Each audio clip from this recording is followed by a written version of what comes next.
Audi has not been on the discussion table for years, while BMW and Mercedes was controversial for the last decade.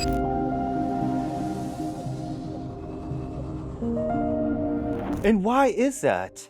We have to look back into the history of Audi design. Walter de Silva, legendary Italian automotive designer, was a chief designer for Audi from 2002 to 2007. During his leadership, Audi made a really strong statement in the automotive design industry. They started implementing huge grilles and very modern Bauhaus lamps and graphics on all of their lineups, which was called a family look, and it was undoubtedly Audi. Starting from A6, A4, A5, A7, R8, and their lineup was so solid, they surpassed the sales of Mercedes in 2012. But the honeymoon was over very quick. After Walter de Silva moved to Volkswagen Group and he retired, the predecessor of Walter de Silva, Wolfgang Egger, a German designer, became the head, followed by Mark Lichte, also a German designer. They were somehow very conservative on their next lineup, and you could see a lot of evolution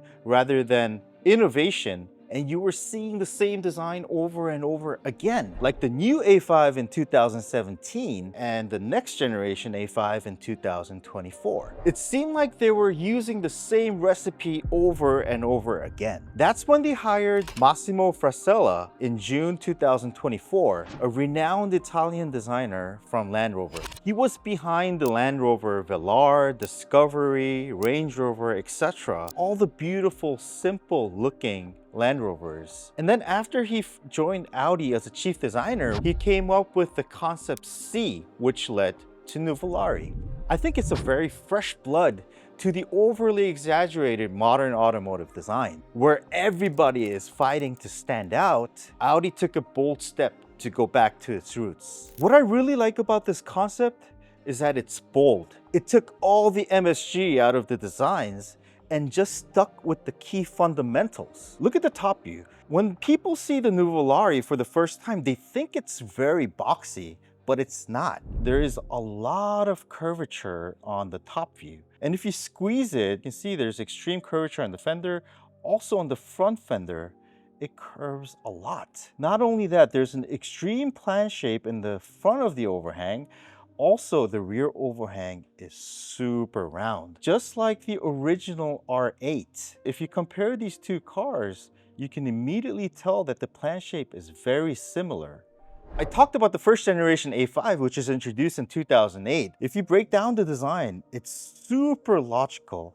All the lines flow with each other with the very Bauhaus headlamps, very Bauhaus grille.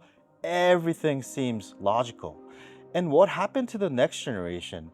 It started becoming very aggressive with unnecessary lines that are diagonal, and none of these lines were really talking to each other. And then on the newest A5 that was launched in 2024, it becomes even more aggressive. All of these lines don't meet from the hood, and the grille is stretched to its max.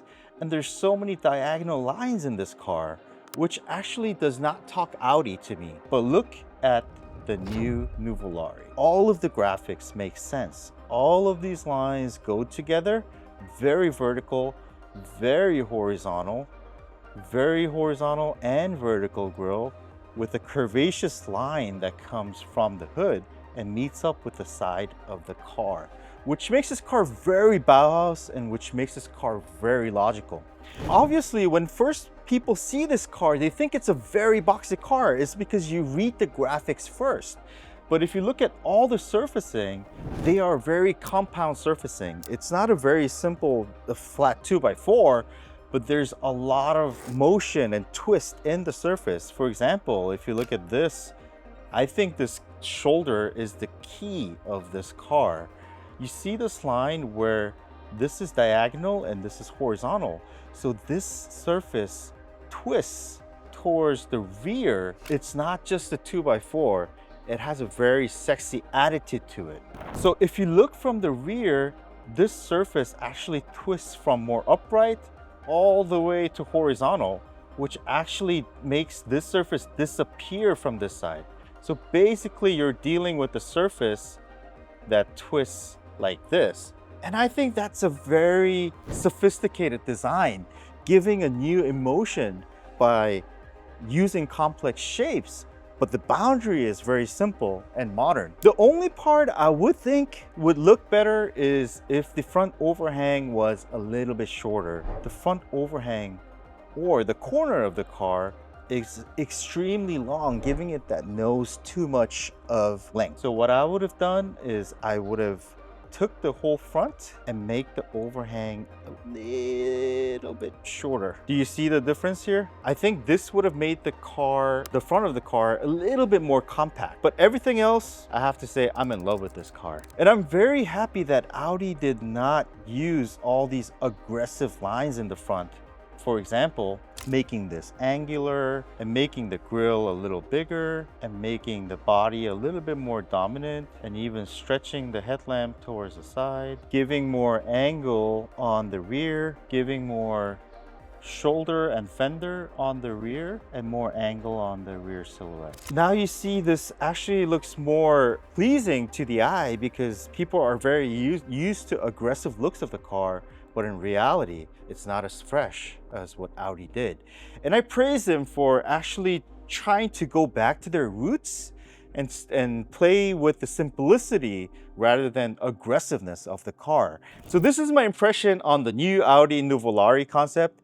And I am super excited to see what's coming out on the next Audi lineup under the new leadership of Massimo Frascella. And I am very confident that the next lineups are gonna look as simple as the Nuvolari. What do you guys think about it? Please let us know in the comments. And if you'd like to see more of these design breakdowns, feel free to comment and we'll do our best to cater your needs.